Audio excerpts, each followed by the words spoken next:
بند کر دیں جلسہ یا مدرسہ کسی اور کو سونپ دیں. سیدھی سیدھی بات ہے.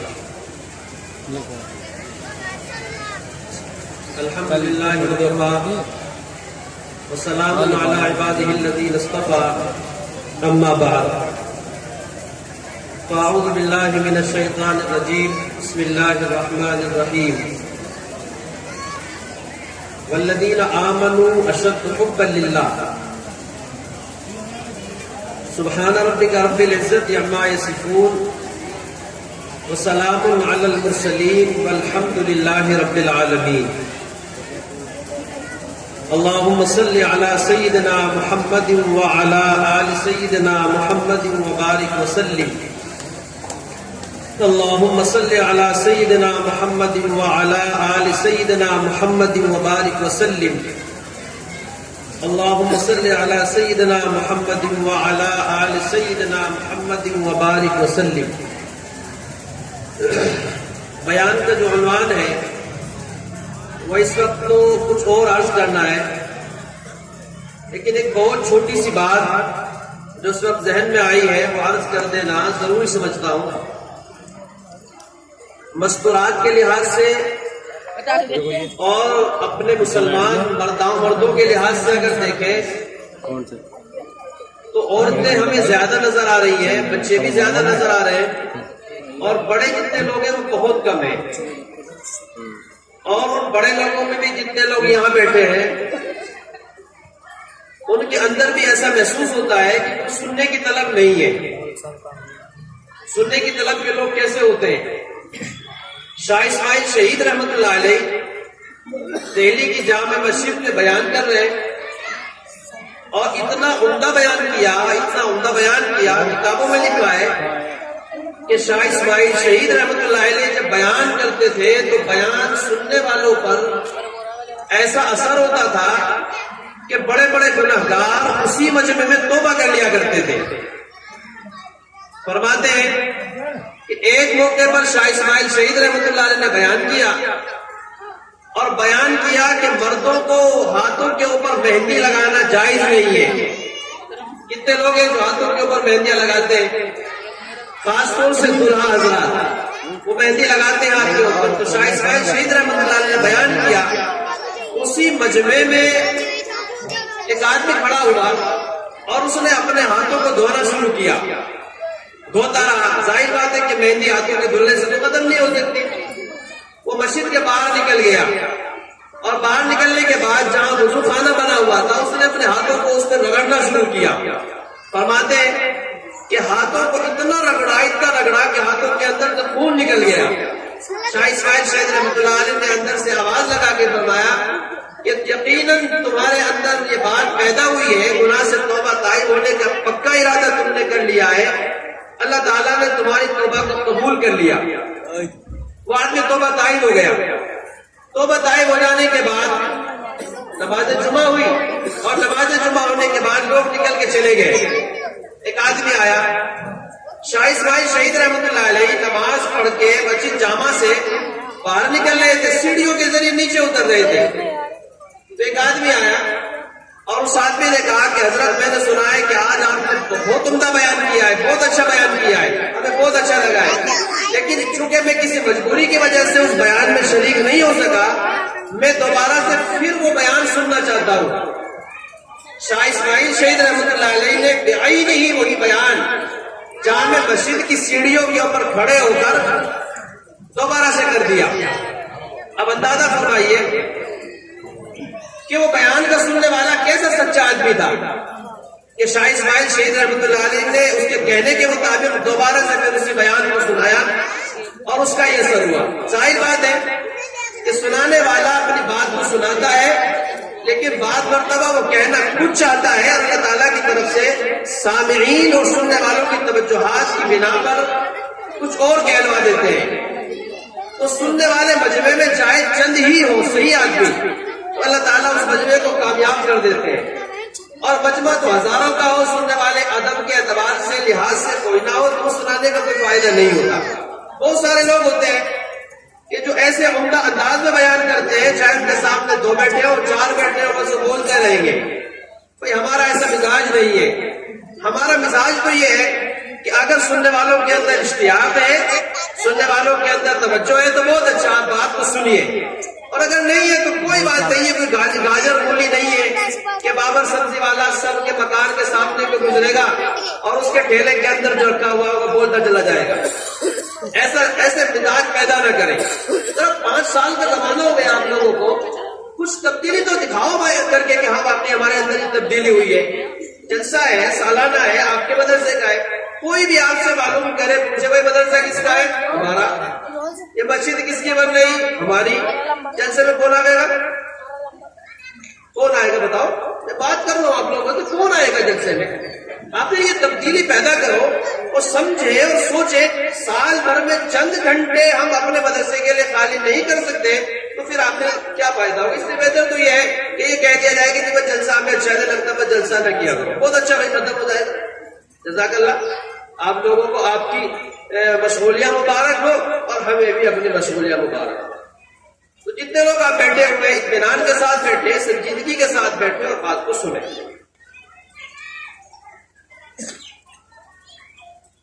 ہمارے حضرت نے عنوان قائم کیا ہے، محبت چھپائے نہیں چھپتی۔ ذرا بہت اچھے انداز میں سنے تو بات سمجھ میں آئے گی۔ بات تو مجھے تفصیل عرض کرنی تھی لیکن درمیان میں کچھ لوگ آتے گئے اور وقت تنگ ہوتا گیا۔ لچھے دار بیان کرنا نہیں، اصل سننا ہے دل کے کانوں سے، بات کیا کہی جا رہی ہے اور ہم کتنا سن رہے ہیں، سننے کے بعد کتنا اس پر عمل کر رہے ہیں۔ فرماتے عشق اور مشق، یہ دو الفاظ ہیں، سب جانتے ہیں عشق اور مشق عجیب قسم کے الفاظ ہیں۔ اگر نوجوان لوگوں کے سامنے لفظ عشق آ جائے تو پھر اندازہ فرمائے کہ ان کے کیا حالات بنتے ہیں۔ تو یہ دونوں چیزیں ایسی ہیں کہ عشق اور دوسرا مشق، ان کو اگر آدمی چھپانا بھی چاہے تو چھپا نہیں سکتا۔ ایک آدمی ہے وہ اپنے بدن کے اوپر، یہ لباس کے اوپر مشق لگا کے چلتا ہے اور وہ یہ سوچتا ہے اور سمجھتا ہے کہ میں ذرا جو میں نے مشق لگائی ہوئی اس کی خوشبو کسی کو نہ ملے۔ تو ایسا ہو سکتا ہے کہ ادھر لگائے بھی اور ادھر کی خوشبو کسی کو نہ لگے، یہ کسی کو نہ محسوس ہو، ایسا نہیں ہو سکتا۔ ایسا ہی جو لفظ عشق ہے، یہ عشق کسی کے دل میں آ جائے، کسی کی محبت دل میں آ جائے، وہ بندہ بھی اسے چھپانا چاہے تو چھپا نہیں سکتا۔ ظاہر بات ہے کہ کبھی کبھی یہ جو عشق ہوتا ہے یہ اپنے ماں باپ سے ہوتا ہے اور کبھی کبھی یہ عشق اپنی بیوی سے ہوتا ہے، اور آج کے زمانے میں جو زیادہ عشق ہوتا ہے وہ محلے میں گھومنے والی لڑکیوں کے اوپر زیادہ عشق میں ہمارے نوجوان مبتلا ہوتے ہیں۔ اللہ ہم سب لوگوں کی حفاظت فرمائے۔ راستے میں بیٹھے ہوتے ہیں، نوجوان لڑکیاں جا رہی ہوتی ہیں اور ہم آنکھیں پھاڑ کے انہیں دیکھ رہے ہوتے ہیں۔ تو اپنے دل میں سوچے اور سمجھے کہ بھئی یہ جو لڑکی راستے میں جا رہی ہے، چل رہی ہے، یہ آخر کسی کی تو بہن ہے نا، کسی کی تو ماں ہے نا، کسی کی تو بیٹی ہے نا۔ کوئی اگر ہماری ماں بہن بیٹی کے اوپر ایسی بد نظری سے دیکھتا ہے تو ہمارے دل پہ کیا گزرتی ہے؟ ہم جو دوسرے کی لڑکیوں کے اوپر، بہنوں کے اوپر نظر ڈالتے ہیں تو ان کے کیا حالات ہوں گے؟ حضرت فرماتے ہیں عشق اور مشق یہ دونوں چیزیں ایسی ہیں جو چھپے بغیر، جو دونوں چھپے نہیں رہ سکتی۔ عشق بھی اپنے آپ کو ظاہر کر دیتا ہے اور مشق بھی اپنے آپ کو ظاہر کر دیتا ہے۔ محبت الہی چیز ہی ایسی ہے جو طے شدہ بات ہے کہ جس نے اللہ رب العزت کی معرفت کو پا لیا وہ اللہ رب العزت سے محبت کیے بغیر نہیں رہ سکتا۔ ایک ہے بندوں سے عشق کرنا اور ایک ہے اللہ رب العزت سے عشق کرنا۔ ظاہر بات ہے ہم بندوں سے تو عشق کرتے ہیں یا بندیوں سے تو عشق کرتے ہیں، لیکن جو اللہ رب العزت کی ذات گرامی ہے ہم اس سے عشق نہیں کرتے۔ اصل ذات وہی ہے کہ اسی سے لو لگائی جائے اور اصل ذات وہی ہے کہ اسی سے دل لگایا جائے اور اسی کے اوپر اپنی جان کو قربان کر دیا جائے۔ حضرت مولانا جلال الدین رومی رحمۃ اللہ علیہ نے اپنی کتاب مصنوی شریف میں لکھا ہے کہ تم دنیا کی حسیناؤں کے پیچھے گھومتے پھرتے ہو نا، چونکہ ان کے اندر نمکینی ہے اور ان کے اندر حسن و جمال ہے۔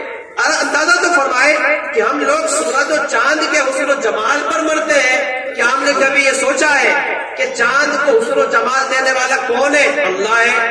تو جس نے چاند کو ایسا حسن و جمال دیا ہے وہ خود کتنا خوبصورت ہوگا۔ ہم جو نمک کھاتے ہیں سبزی میں، اگر گھر میں جو سبزی بنتی ہے اس پہ نمک کم ہو جائے یا نمک بالکل نہ ڈلے تو کیا ہم اس سبزی کو کھا سکتے ہیں؟ کھا سکتے ہیں کیا اسے؟ میں آپ سے پوچھ رہا ہوں، آپ اسے کھا سکتے ہیں؟ نہیں کھا سکتے نا۔ سبزی کو بغیر نمک کے کھایا نہیں جا سکتا، اور جیسے ہی سبزی کے اندر نمک کو ڈالا تو اس کے اندر فوراً عجیب قسم کا ذائقہ پیدا ہوتا ہے۔ اچھا، اس نمک کو پیدا کرنے والا کون ہے؟ کون ہے اس نمک کو پیدا کرنے والا؟ اللہ ہے۔ تو جس نے نمک کے اندر ایسی نمکینی کو پیدا کر دیا کہ سبزی بغیر نمک کے اچھی نہیں لگتی، تو وہ پروردگار کی ذات کتنی اچھی ہوگی، ہم اسے کیوں محبت نہیں کر سکتے؟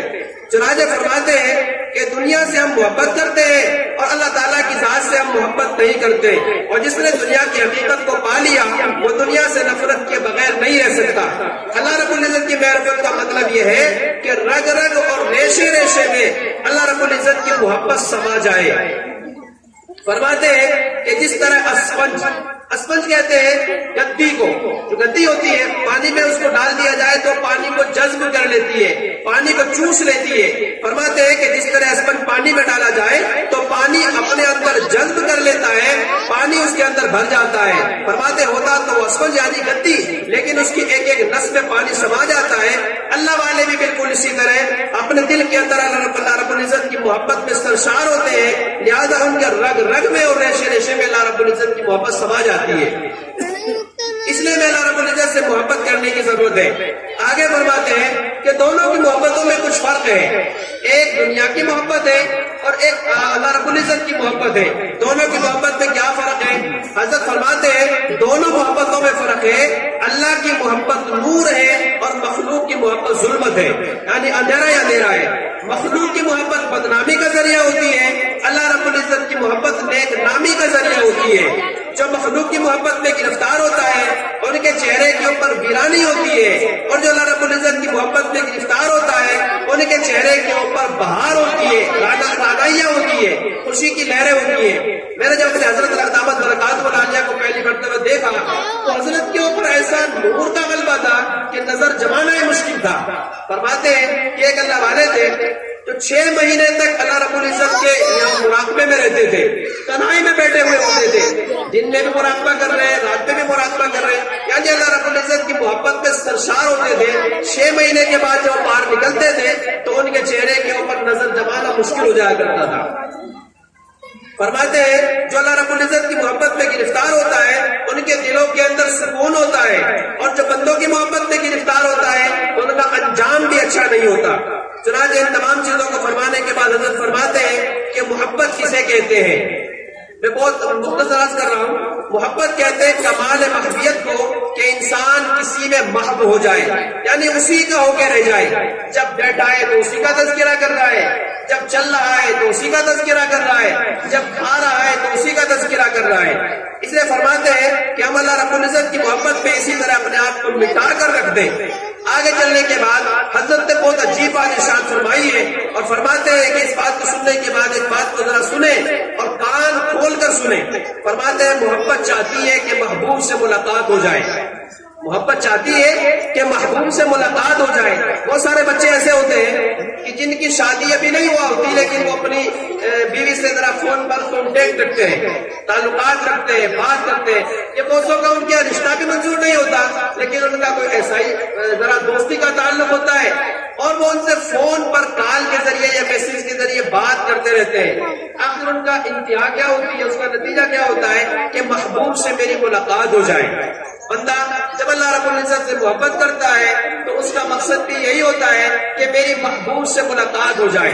حضرت نے ایک عجیب بات ارشاد فرمائی ہے کہ لوگ ملاقات کے وقت 3 دفعہ گلے ملتے ہیں، جسے ہم معانقہ کہتے ہیں۔ ایسے گولی بڑھ لیتے ہیں نا، جب ایک دوست بہت دنوں کے بعد رشتے دار گھر میں آتا ہے تو آنے کے بعد مصافحہ بھی کرتے ہیں، اور مصافحہ کرنے کے بعد اسے گلے بھی ملتے ہیں، اور 3 دفعہ ملتے ہیں۔ پہلی دائیں طرف ملتے ہیں، پھر بائیں طرف ملتے ہیں، پھر بائیں طرف دائیں طرف آتے ہیں، پھر اس کے بعد مصافحہ ہوتا ہے، یعنی 3 دفعہ ملتے ہیں۔ حضرت نے ایک عجیب بات ارشاد فرمائی ہے کہ لوگ ملاقات کے وقت 3 دفعہ گلے ملتے ہیں۔ یہ محبوب کا لفظ بھی ایسا ہی لفظ ہے کہ جب اس کا تلفظ کیا جائے یعنی زبان سے اسے بولا جاتا ہے تو 3 دفعہ دونوں ہونٹ آپس میں گلے ملتے ہیں۔ جب محبوب کا لفظ بولا جائے تو 3 3 دفعہ ہونٹ جو ہوتے ہیں نا آپس میں گلے ملتے ہیں. ذرا کہہ کے دیکھیں محبوب. مح میں پہلا ملا ہے, پھر اس کے بعد اٹھ گیا, پھر دوبارہ ملا ہے, پھر تیسری مرتبہ ملا ہے. تو حضرت فرماتے ہیں کہ ایسا تلفظ کیا جائے تو 3 دفعہ دونوں ہونٹ آپس میں گلے ملتے ہیں. آپ محبوب بولے تو 3 دفعہ ہونٹ آپس میں گلے ملیں گے. تو مومن کے دل میں بھی اللہ رب العزت کی محبت ملاقات کا شوق ہوتا ہے. عشق مجازی کی دنیا میں لیلا مجنون کی داستان مشہور ہے. ایک عشق مجازی ہوتا ہے, عشق حقیقی ہوتا ہے. اصل میں جو ہمیں عشق کرنا چاہیے وہ اللہ رب العزت کی ذات سے عشق کرنا چاہیے. یہ جو نماز پڑھی جاتی ہے, یہ جو دینی جلسے کیے جاتے ہیں, یہ جو اللہ اللہ کی جاتی ہے, اس کا جو مقصد ہوتا ہے وہ یہی ہوتا ہے کہ بندے کے دل میں اللہ کی محبت آ جائے. ہم جو اس وقت یہاں بیٹھے ہوئے ہیں تو ہمارا مقصد بھی یہی ہے کہ اللہ رب العزت سے محبت کرنے والے بن جائیں. چنانچہ لیلا اور مجنون کے واقعات بہت ساری چیزوں میں کتابوں میں ہم نے پڑھے, اپنے قابلین سے سنے, اور آج کل تو موبائل کا زمانہ ہے, ہر بندہ موبائل پہ دیکھتا ہے لیلا مجنون کے کیا کیا واقعات ہیں. کتابوں میں بڑی تفصیل سے ہمارے قابلین نے ان کے بارے میں لکھے ہیں. حضرت نے اس کو بھی تفصیل سے بیان کیا ہے. فرماتے ہیں کہ ایک مرتبہ کا واقعہ ہے, لیلا کے جو معنی آتے ہیں عربی میں وہ رات کے آتے ہیں. لیل عربی میں لیل کے معنی رات کے آتے ہیں, اور رات کو رات اس لیے کہتے ہیں کہ وہ کالی ہوتی ہے. لیلا کو بھی جو رات کہا جاتا ہے وہ اس لیے کہتے ہیں کہ وہ کالی کلوٹی تھی. اب یہ تو دل کی بات ہے, وہ کبھی کبھی حسیناؤں پہ آتا ہے اور کبھی کبھی وہ کالی کلوٹی پہ بھی آ جاتا ہے, تو اپنے دل کا مسئلہ ہے. تو لیلا جو تھی نا وہ کالی کلوٹی تھی, اور مجنون جو تھا بہت خوبصورت تھا. اب مجنون کا جو دل ہے وہ لیلا کے اوپر آ گیا. حضرت اس تفسیر کو ارشاد فرمانے کے بعد کہتے ہیں کہ لیلا عقل مند تھی اور اسی طرح دانا تھی, بہت ہوشیار تھی, تو اس سے مجنون کو محبت ہو گئی. اور لیلا کا نام اس لیے رکھا گیا کہ وہ رات کی طرح کالی تھی, ماں باپ نے اس کے لیے اس کا نام لیلا رکھ دیا تھا. آگے فرماتے ہیں کہ لیلا نے جب کہا کہ خاموش رہو اس لیے کہ تیرے پاس مجنون کی آنکھیں نہیں ہے, مجنون کی نگاہیں نہیں ہے. ایک تفصیل طرح واقعہ ہے, میں اس کو بہت سمیٹتا ہوں اور آگے چلنے کے بعد کوشش کر رہا ہوں. فرماتے ہیں کہ جب لیلا اور مجنون ان دونوں کی محبتوں کے اندر بہت زیادہ آگے بڑھی بات, اور لوگوں کے درمیان مجنون بہت مشہور ہو گیا اور بدنام زمانہ ہو گیا, تو مجنون کے والد نے ایک مرتبہ مجنون سے کہا کہ بھائی ذرا تم نے ہمیں بہت بدنام کر دیا ہے, اور ہر جگہ تم لیلا کے تذکرے کرتے ہو, لیلا کے ساتھ محبت کی باتیں کرتے ہو, لہٰذا تم ایسا مت کرو اور تم میرے ساتھ چلو, میں تمہیں خانہ کعبہ لے کے چلتا ہوں. وہ خانہ کعبہ لے کے چلا, اور خانہ کعبہ میں لے جانے کے بعد اس نے کہا کہ تم ذرا لیلا کی جو محبت میں گرفتار ہو گئے ہو اسے اللہ تعالیٰ سے دعا کرو کہ وہ لیلا کی محبت تمہارے دل کے اندر سے اللہ نکال دے. چنانچہ کہتے ہیں کہ اس کے والد نے ایک مرتبہ پکڑ کے اسے بیت اللہ لے گیا, اور لے جانے کے بعد کہا کہ ہمارے درمیان بہت بدنامی ہو گئی ہے, آج میں تجھے چھوڑوں گا نہیں جب تک کہ تو سچی توبہ نہیں کر لے گا. چنانچہ وہ خانہ کعبہ میں گیا, اور خانہ کعبہ میں جانے کے بعد کہا کہ تم اللہ تعالیٰ سے توبہ کرو, اور توبہ میں کیا کہا, یہ کہو تم من کل المعاصی. چنانچہ مجنون نے کہا میں نے تمام گناہوں سے توبہ کی ہے, اور اس کے بعد آگے چلنے کے بعد اس نے کہا لیکن حب لیلا لا تو, اے میرے والد کے ہر گناہ سے تو توبہ کرنے کے لیے تیار ہوں, لیکن لیلا کی محبت سے توبہ کرنے کو تیار نہیں ہوں. کہاں کہہ رہا ہے وہ یہ بات, خانہ کعبہ کے درمیان کہہ رہا ہے. فرماتے ہیں اس کے والد نے ناراض ہو کر کہا کہ تم کیا کہہ رہا ہے. جب وہ بہت ناراض ہوا تو ناراض ہونے کے بعد اس نے مجبور ہو کر کے پھر ایک دعا اللہ تعالیٰ سے کی, اور یہ کہا الہی لا تسلمنی حبھا ابدا, یا اللہ اس کی محبت میرے دل سے کبھی نہ نکالنا. اور آگے فرمایا اللہ اس بندے پر رحم کرے جو اس دعا پر آمین کہہ دے. بہرحال کہنے کا مقصد یہ ہے کہ کبھی کبھی اللہ تعالیٰ دنیا میں اس طرح کے واقعات رونما کرتے ہیں کہ ایک بندے کو ایک بندی سے اتنی محبت ہے تو پھر بندے کو اللہ تعالیٰ سے کتنی محبت ہونی چاہیے. ظاہر بات ہے کہ دنیا کے اندر جو واقعات ہوتے ہیں یہ عبرت کے لیے ہوتے ہیں. چنانچہ ان تمام چیزوں کو فرمانے کے بعد حضرت نے آگے چلنے کے بعد فرمایا کہ عشق لیلا اصل نہیں ہے, عشق مولا اصل ہے. ہمیں اپنا دل اللہ تعالیٰ سے لگانا چاہیے اور اللہ تعالیٰ سے جوڑنا چاہیے. بہرحال عرض کرنے کا مقصد یہ ہے کہ جو دینی جلسہ ہوتا ہے اور دینی اجلاس ہوتا ہے, اس اجلاس کو آپ لوگ کامیاب بنائے کریں. میرا جو مقصد تھا کہنے کا وہ یہ تھا کہ ہمارے دل میں اگر اللہ تعالیٰ کی محبت ہوتی تو ہمارا یہ اجلاس بھی کامیاب ہوتا اور ہم ان تمام باتوں کو بغور بھی سنتے. لہذا پچھلی مرتبہ میں نے یہ بات آپ لوگوں سے کہی تھی کہ آپ ذرا اپنے آپ کو بدلنے کی کوشش کریں, اپنے آپ کو بدلنے کی کوشش کریں. جب تک ہم اپنے آپ کو بدلنے کی کوشش کریں کچھ ہونے والا نہیں. کتنی بڑی جگہ ہے, یہ بالکل خالی پڑی ہوئی ہے. اس لیے آئندہ ایسا فضا اور ایسے ماحول نہ بنائے اور اپنے جیسے کو کامیاب کیا کریں. اگر کامیاب کرنے کا ارادہ ہے تو صاف طریقے سے کہتے ہوئے جلسہ نہیں کرنا. پھر سوال پیدا ہوگا کہ مدرسہ کیسے چلے گا, مدرسہ تو اللہ تعالیٰ چلائیں گے, کہاں سے چلائیں گے, کیسے نظام ہوگا, نہیں ہوگا. پورے سال لوگوں نہ تقریباً کسی بھی آدمی سے اس سلسلے میں تقاضا نہیں کیا گیا. اللہ تعالیٰ نے پورا نظام چلایا, وہ چلائیں گے. اور بہت سے لوگ ہوتے ہیں جو دینا چاہتے ہیں لیکن وہ دے نہیں پاتے. دراصل بات یہ ہے کہ اللہ تعالیٰ نے ان کے ماض کو قبول ہی نہیں کیا. 5 والا مسئلہ تھا آپ کے یہاں, ہم نے اس کو بھی ختم کر دیا. کوئی بات نہیں بھائی, بات بھی تمہیں مبارک ہو. اس کے بعد میں جلسے کے موقع پر بہت ساری جگہوں پر لوگ پہلے تشکیل کرتے ہیں, لیکن ہم نے اس کو بھی ختم کر دیا کہ جس کو دینا ہوگا وہ آگے خود دے دے گا, نہیں دینا ہوگا تو وہ جانے اس کا معاملہ. زکوٰۃ اس پر فرض ہے یا 40 روز پر فرض ہے یا مدرسہ اس کا ہے, اس کی ذمہ داری تو دیتا ہے تو دے اور نہیں دیتا ہے تو نہ دے. اس کو بھی ختم کر دیا. آگے جو نظام ہے اللہ تعالیٰ چلائیں گے, کس طرح چلے گا وہ آپ لوگ جانیں گے, اور اس کا ہمارے سے آگے کوئی تعلق نہیں ہے. تو کیا یہ چیزیں جو میں کہہ رہا ہوں صحیح ہے یا غلط ہے؟ صحیح ہونی چاہیے. چھوٹے چھوٹے بچے لوگ بیٹھے ہیں, بتائیے کیا اندازہ ہے. اور یعنی 45-50 سال کے درمیان ہمارے اس مدرسے کو ہو گئے ہیں اور ہمارا مدرسہ اتنا ہی ترقی کیا. اب ہم کبھی سوچتے ہیں کہ بھائی 5ویں تک کی مانیتا لے لیں, کبھی سوچتے ہیں کہ 8ویں تک کی لے لیں. کیسے لے لیں اس کو, کیسے بڑھائیں اس کو, کیسے آگے چلائیں اس کو, کچھ نہیں سمجھا جا سکتا. جب تک آپ لوگوں کی سچی طلب اور سچی طلب نہیں ہو پائے گی ہم لوگ کام نہیں کر سکتے. سچی طلب پیدا کیجیے اور سچی طلب کو آگے بڑھائیے, تو ہمیں اندازہ ہوگا کہ ہاں واقعی آپ لوگ تیار ہیں, تو پھر ہم لوگ بھی تیار ہوں گے کام